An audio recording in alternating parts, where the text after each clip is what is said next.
Bezawada bar association members అయితే Kranti Kumar case మీద పోరాడుతున్నారు. ప్రస్తుతం మనతో పాటు కొంతమంది లాయర్స్ ఉన్నారు, అంతా మాట్లాడదాం. సార్, అసలు క్రాంతి కుమార్ కేసులో ఎలాంటి లీగల్ యాక్షన్ తీసుకునే అవకాశం ఉందంటారు?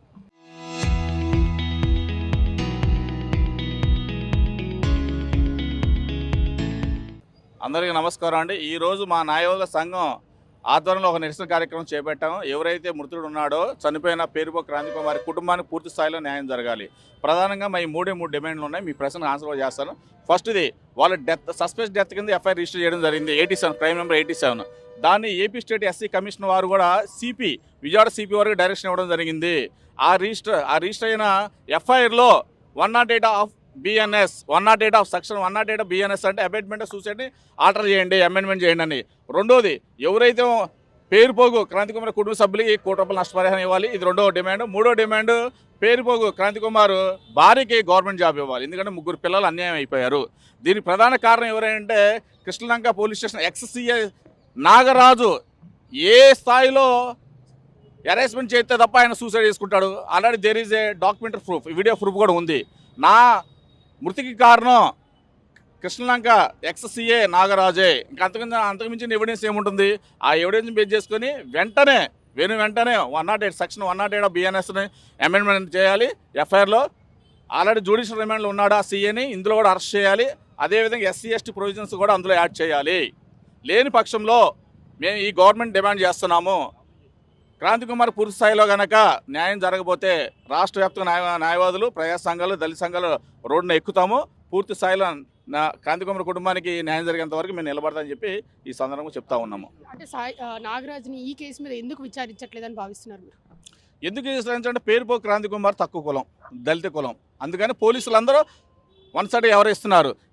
ఎవరైతే కృష్ణలంక ఎక్స్సీఏ నాగరాజు ఉన్నాడో, నాగరాజు ముందు వెనక ఉన్న అధికారులు కూడా ఈ కుట్ర ఉంది.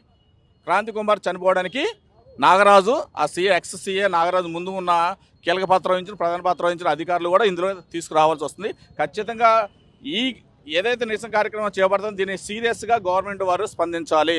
లేని పక్షంలో ఈ ఇష్యూను నేషనల్ ఇష్యూ చేయడానికి కూడా మేము భవిష్యత్తు చర్యలు చేపడతామని చెప్పి మేము డిమాండ్ చేస్తా ఉన్నాము. అంటే సిఐ నాగరాజు మీద ఆల్రెడీ సిట్ విచారణ జరుగుతుంది, సిబిఐ విచారణ కూడా కావాలంటున్నారు. ఎందుకు సిబిఐ విచారణ కావాలనుకుంటున్నారు?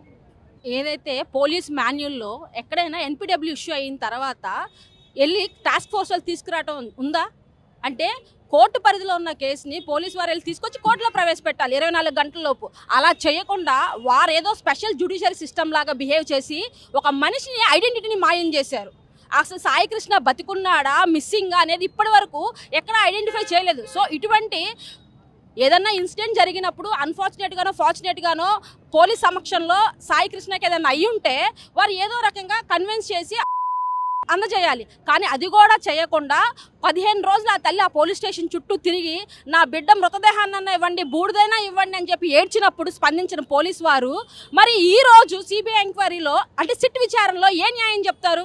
ఎందుకంటే బెదర్హుడ్ ఉంటుంది కదా, ఒకే పోలీస్ అధికారి సేమ్ పోలీస్ని ఏ విధంగా విచారిస్తాడు? ఎక్కడో ఒక పార్షియాలిటీ అని ఉండిద్ది. సో సిట్లో అంత నిజ నిజాలు బయటకు రావు కాబట్టి కంపల్సరీగా బయట నుంచి వచ్చే సిబిఐ అయితే ఖచ్చితంగా నిజ నిజాలు బయటకు వస్తాయి.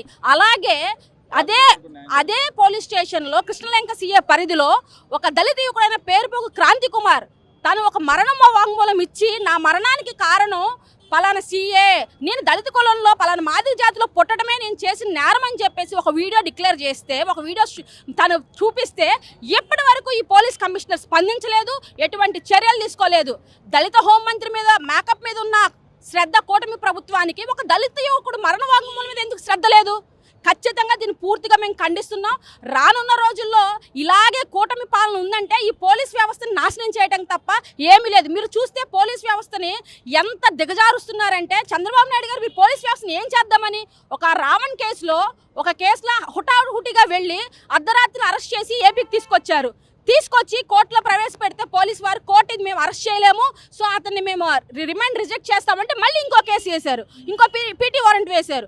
మళ్ళీ అక్కడ కూడా సెకండ్ టైం కూడా కోర్టు రిజెక్ట్ చేస్తే మళ్ళీ 3rd కేసు పెట్టారు. తన మీద ఇప్పటికీ 30 కేసులు రిజిస్టర్ చేయడానికి ఈ పోలీస్ వారికి టైం ఉంది. కానీ నిజంగా సూసైడ్ చేసుకొని నా మరణానికి కారణమని క్రాంతి కుమార్ చెప్తున్న ఈ కేసులో ఆ సెక్షన్ ఆల్టర్ చేయలేకపోతున్నారా? అంటే అక్కడ పీటీ వారెంట్ల మీద పీటీ వారెంట్లు వేస్తున్నారు. సిగ్గుందా? ఈ వ్యవస్థను ఏం చేయాలనుకుంటున్నారు? ఈ కూటమి నాయకులు పోలీస్ వ్యవస్థని అడ్డంగా పెట్టుకొని ఎన్ని అరాచకాలు ఎన్ని దుర్మార్గాలు చేయాలని చూస్తున్నారు.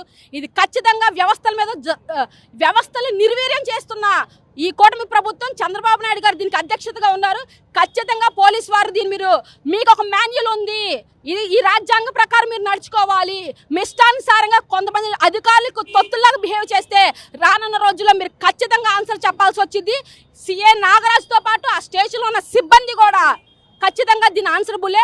ఇంకొకటి మేడం, ఏదైతే దళిత యువకులు ఉన్నారో ఎస్పెషల్లీ దళిత యువకులకి ఈ కూటమి ప్రభుత్వం కానీ ఈ వచ్చిన తర్వాత ఇదివరకు పాత రోజుల్లో దళితులకి మొలకి ముంత ముడ్డుకి తాటే కట్టేవాళ్ళు. కానీ ఈ ప్రభుత్వం వచ్చిన తర్వాత దళిత యువకులకి వేస్తున్న ముద్ర ఏంటో తెలుసా మేడం? Rowdy sheeter. వాళ్ళు ఏం చేస్తారో మరి ఈ సిటీలో పెద్ద పెద్ద రౌడీ షీటర్లు ఉన్నారు, కొన్ని అగ్రవర్ణ కులాలకు చెందిన రౌడీ షీటర్లు ఉన్నారు. మరి వారి మీద ఎటువంటి చర్యలు తీసుకోలేదే. అంటే అతి సామాన్యమైన పేరుపో క్రాంతి కుమార్ మీద మాత్రం రౌడీ షీటర్. ఏదన్నా బలహీన వర్గాన ఒక బిడ్డ అరెస్ట్ అయితే అతను గంజాయిస్టు, అతను ఒక రౌడీ షీటర్. ఈ కూటమి ప్రభుత్వం కావాలని దళిత మీద కక్ష సాధింపుగా చేస్తుంది. మరి హోమ్ మినిస్టర్ అనిత తన జాతికి న్యాయం చేయలేకపోతుంది. మరి ఎస్సీ ఎస్టీ కమిషన్ చైర్మన్ ఇంటికి వచ్చాడు. ఎందుకయ్యా, ఎందుకు వచ్చారు మీరు? ఆ బిడ్డకి న్యాయం చేయలేనప్పుడు, మీ అధినాయకుడిని ప్రశ్నించలేనప్పుడు మీరు ఎందుకు వచ్చారు విజిట్ చేయడానికి? ఒక్క సెక్షన్ ఆల్టర్ చేయలేకపోతున్నారా? అలాగే టీడీపీ నాయకులు ఎవరైతే 29 ఎమ్మెల్యేలు దళిత ఎమ్మెల్యేలు ఉన్నారో మీరు స్పందించలేకపోతున్నారా? మీ నాయకుడి దగ్గరికి వెళ్ళి ఒక పేరుపోగు వెంకటేశ్వర గారి కుమారుడు పేరుపోగు క్రాంతి కుమార్ మరణానికి మనం ఆన్సర్ చెప్పాలన్నా, మేము జాతికి ఆన్సర్ చెప్పాలన్నా మీరు సెక్షన్ ఆల్టర్ చేయండి అని మీ అధినాయకుడు అడగలేకపోతున్నారా? ఎందుకయ్యా మీకు ఈ పదవులు మహా అయితే ఇంకో మూడేళ్ళు ఉంటాయి. కానీ మీరు దళిత జాతిలో ఖచ్చితంగా జాతికి ఆన్సర్ చెప్పుకోవాల్సి వస్తుంది. క్రాంతి కుమార్ కేసులో హైకోర్టులో దీనికి పిల్ అయిపోతున్నారు, పిటిషన్ అయిపోతున్నారు. క్రాంతి కుమార్ మరణ విషయంలో కూడా రానున్న రోజుల్లో ఖచ్చితంగా పిల్లు వేస్తాము. ఈ కమిషనర్ ఇప్పటికైనా తన పరిధి దాటి బిహేవ్ చేస్తున్నా, ఏ పోలీస్ బాస్ పరిధి దాటి బిహేవ్ చేసి లోకల్ ఎమ్మెల్యే ఎంపీ ప్రజాప్రతినిధులు అండ చూసుకొని ఒక రెచ్చిపోతున్నారో వారందరి మీద రానున్న రోజులు చట్టం ముందు నిలబెడతాం. సరే, ఇప్పటికే క్రాంతి కుమార్ కేసులో అయినా, సాయికృష్ణ కేసులో అయినా నాగరాజు గారు నిన్న కోర్టులో నాకు ప్రాణహాని ఉందని చెప్పి జడ్జి ముందు చెప్పారు. దీన్ని ఎలా చూస్తారు? కస్టడీకి రాకుండా తప్పించుకోవడం కోసం, కస్టడీకి వస్తే దాని మీద ప్రాపర్గా ఏం జరిగింది అని ఆయన చెప్పాల్సిన అవసరం వస్తుంది. కాబట్టి కస్టడీకి రాకోకుండా పోలీసులకి వాస్తవాలు బయటికి రాకుండా కప్పెట్టడం కోసం సిఐ నాగరాజు గారు తప్పించుకోవడానికి వారు చెప్పినటువంటి విధానం.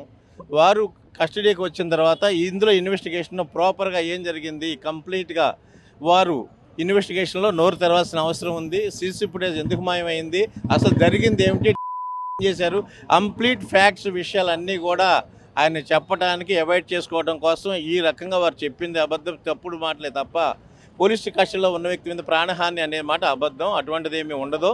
దీన్ని తప్పించుకోవడం కోసం వారు ఈ ప్రకారంగా ఫాల్స్గా వారు చెప్పడం జరిగింది. అన్ని సాక్ష్యాలు కూడా క్లోజ్ చేశారు, సీసీటీవీ ఫోటోజ్ లేదు. ఇప్పుడు దీన్ని కేసు ఎలా ముందుకెళ్ళిద్ది అనుకుంటున్నారు? కాదమ్మా, దీనికి బాధ్యత ఆల్రెడీ కొంతమందిని స్టేట్మెంట్స్ రికార్డ్ చేయడం జరిగింది. పోలీస్ స్టేషన్లో చూసామని ఒక ఎస్ఐ గారు స్టేట్మెంట్ రికార్డ్ చేశారు. ఎంతోమంది ఇప్పటికి చాలా విట్నెస్లను ఎగ్జామిన్ చేశారు. ప్రైమరీ ఎవిడెన్స్ ఉంది, డాక్టర్స్ ఉన్నారు. ఆల్రెడీ శ్మశానం దగ్గర వాళ్ళు ఇప్పుడు ఏం జరిగిందనే విషయాలు చెప్పారు. ఎవిడెన్స్ అనేది ఉంది, దీని నుంచి తప్పించుకోవడం అనేది జరగదు. దీనికి ఆర్ఎంపీ డాక్టర్స్ అందరు ఎవిడెన్స్లు కూడా ఉన్నాయి. దీన్ని నుంచి ఎవరు తప్పించుకోవడం ఎవరి వల్ల కాదు. ఇందులో ప్రాపర్గా అందుకోసమే కదా సిఐడి ఇన్వెస్టిగేషన్ సిబిఐకి అప్పచెప్పాలి. ఈ కేసు సిట్ని అపాయింట్ చేసింది స్టేట్ గవర్నమెంట్. అందులో ఈ గవర్నమెంట్లో పెద్దలందరూ ఇన్వాల్వ్మెంట్ ఉంది. అందుకోసమే ఈ కేసుని సిబిఐకి అప్పచెప్పాలనే డిమాండ్ కూడా మేము చేస్తున్నటువంటి ఇది కూడా కారణం. ఈ ఎవిడెన్స్ లేకుండా మాయం చేస్తారని పెద్దలు ఎంతమంది ఈ కేసులో ఇన్వాల్వ్ అయ్యారో వాళ్ళందరినీ కూడా ఈ కేసులో ముద్దాయిలుగా చేర్చాలని, ప్రాపర్గా ఈ కుటుంబానికి ఒక న్యాయం జరగాలని, అందుకోసమే సిబిఐ డిమాండ్ ఈ కేసుని సిబిఐకి అప్పచెప్పాలని చెప్పేసి ప్రథమంగా డిమాండ్ చేయటం, ఆ కుటుంబానికి ఈ ప్రభుత్వం నష్టపరిహారం కింద పే చేయాలని చెప్పేసి మేము డిమాండ్ చేస్తూ ఉన్నాము. అట్లాగే క్రాంతి కుమార్ గారి కుటుంబానికి కూడా, వారి కుటుంబానికి, వారి పిల్లలకి, వారికి వాళ్ళ నాన్నగారు ఇక్కడికి వచ్చున్నారు వెంకటేశ్వర గారు. ఇప్పటి వరకు కూడా ఈ ప్రభుత్వం స్పందించకపోవడం చాలా బాధాకరమైన సంఘటన. సస్పెక్ట్ 174 కింద కేసు కట్టారు తప్ప 108 కింద బిఎన్ఎస్ కింద కేసు కట్టలేదు. వారికి న్యాయం జరిగేంత వరకు కూడా న్యాయ పోరాటం కుటుంబానికి అండగా మా న్యాయవాదులు అందరం కూడా నిలబడతామని మేము ఈ యొక్క మీడియా ముఖంగా మేము తెలియజేస్తూ ఉన్నాము. సార్ ఇప్పటికీ ఈ case Kranthi Kumar case prove అయితే సిఐ నాగరాజు మీద ఎలాంటి చర్యలు తీసుకుంటారు? ప్రూవ్ అయితే ఏంటి, ఆయన చచ్చిపోతూ మరణ వాంగ్మూలం ఇచ్చాడు. ఆయన డైన్ డిక్లరేషన్ మరణ వాంగ్మూలం ఇచ్చాడు. నేను చచ్చిపోవటానికి కారణం నాగరాజే అని. మేము ఖచ్చితంగా దీన్ని ప్రభుత్వం చేసినటువంటి హత్యగానే భావిస్తున్నాం. దీన్ని ఖచ్చితంగా కేసు కట్టి తీరాల్సిందే. దీనిలో ఎక్స్క్యూజ్ లేదు. పోలీసు అయితే ఆయనకి 2 కొమ్ములేమో ఉండవు, వాళ్ళు ఆకాశం నుంచి ఊడిపడినటువంటి మనుషులేం కాదు. ఈ భారతదేశంలో ఎవరికైనా సరే చట్టం వర్తిస్తుంది, న్యాయం వర్తిస్తుంది, న్యాయస్థానాలు ఉన్నాయి. ఎవరు తప్పు చేసినా ఇంక్లూడింగ్ చంద్రబాబు నాయుడుతో సహా ఎవరు తప్పు చేసినా సరే శిక్షింపబడాల్సిందే. ఈ ఆంధ్రప్రదేశ్లో ఎప్పుడు చట్టం గాడి తప్పిందన్నా కూడా చంద్రబాబు నాయుడు గారి హయాంలోనే గాడి తప్పుతుంది. ఇది గుర్తుపెట్టుకోవాలి. గతంలో జరిగిన లాకప్ డెత్ల దగ్గర నుంచి మీరు ఏదైనా చూడండి, ఆ చంపేసిన పోలీసుల్ని హీరోల కింద చిత్రీకరించడం, వాళ్ళకి సపోర్ట్ చేస్తున్నటువంటి జనాలను ఒకరిని రోడ్డు మీద తీసుకురావటం, ఆయన మంచాడు, ఆయన మూలంగానే మేము ఇంతకాలం బతకగలుగుతున్నాం. గతంలో సురేంద్రబాబు అని ఆయన విజయవాడ సిపిగా ఉన్నప్పుడు కూడా లాకప్ డెత్లు జరిగినాయి. అప్పుడు కూడా అంతే, సురేంద్రబాబు గారికి అనుకూలంగా రోడ్డు మీద ప్రదర్శనలే చేశారు. సురేంద్రబాబు అయినా సరే, నాగరాజు అయినా సరే, ప్రధానమంత్రి అయినా సరే, ఎవరికైనా సరే చట్టం వర్తిస్తుంది. జయలలితని ముఖ్యమంత్రిగా ఉండగా జైలుకి పంపించినటువంటి చరిత్ర చట్టాలు ఇక్కడ ఇండియాలో ఉన్నాయి. ఇందిరాగాంధీ ప్రధానమంత్రిగా ఉండగా ఆమెను శిక్షించి జైలుకి పంపించినటువంటి చరిత్ర భారతదేశంలో ఉంది. ఇక్కడ చట్టాలు పనిచేస్తున్నాయి, న్యాయస్థానాలు ఉన్నాయి. అంతే తప్ప ఏదో మా చట్టం చేతుల్లో ఉంది, మేము ఏదైనా చేసేస్తామని అంటే మీరు కాదు కదా. మిమ్మల్ని పుట్టించిన బ్రహ్మదేవుడు వచ్చినా సరే, 7 సముద్రాల అవతల ఉన్నా సరే మిమ్మల్ని శిక్షించటం ఖాయం, మిమ్మల్ని లోపలికి తోయటం ఖాయం. మీరేమో సిబిఐ విచారణ కావాలంటున్నారు, కానీ సిఐ నాగరాజుకి మద్దతుగా చాలా మంది కృష్ణలంక దగ్గర వచ్చి పోరాటారు. దీని గురించి ఏమంటారు?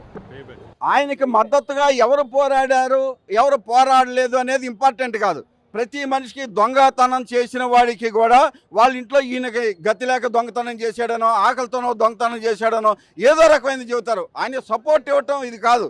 ఇక్కడ చట్టం అనేది తన పని తను చేస్తుందా, చేయటం లేదా, తప్పు చేసిన వాడికి శిక్ష పడుతుందా, పడట్లేదా, ఇక్కడ వ్యవస్థలు నడుస్తున్నాయా, నడవటం లేదా, భారతదేశంలో అమలు జరిగేది రాజ్యాంగమేనా కాదా, ఇది ఇంపార్టెంట్.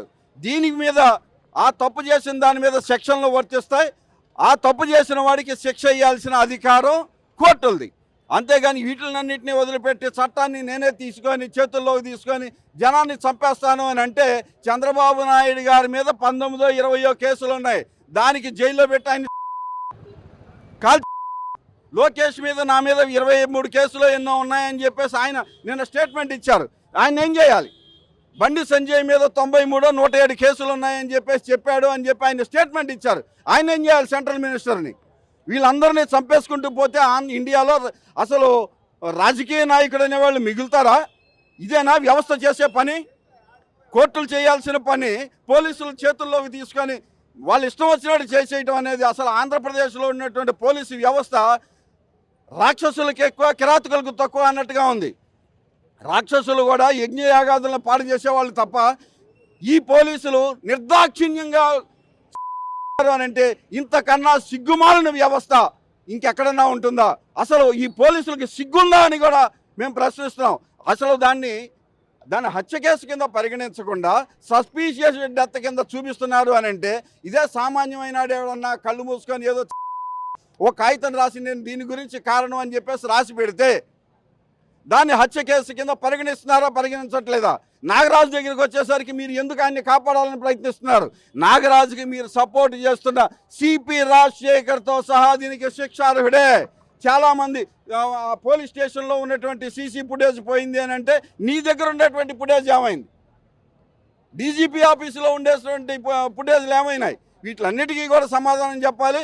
కింద నుంచి పై దాకా ఎవరెవరైతే దీనిలో ఉన్నారో వీళ్ళందరికీ శిక్ష పడాల్సిందే. అందరినీ రోడ్డు మీదకి లాగేంత వరకు కూడా మా న్యాయ వ్యవస్థ కానీ మా లాయర్లు కానీ నిద్రపోరని చెప్పి ఈ సందర్భంగా తెలియజేస్తాం. సో చూసారు కదా, ఇది ఇక్కడ పరిస్థితి. బెజవాడ అసోసియేషన్ మొత్తం, బార్ అసోసియేషన్ మొత్తం సిబిఐ ఎంక్వైరీ చేయాల్సిందే, దీంట్లో సిట్ విచారణ కాదు, సిబిఐ చేయాలని కోరుకుంటున్నాం. కెమెరామెన్ నానితో అథా మహమ్మద్, RTV విజయవాడ.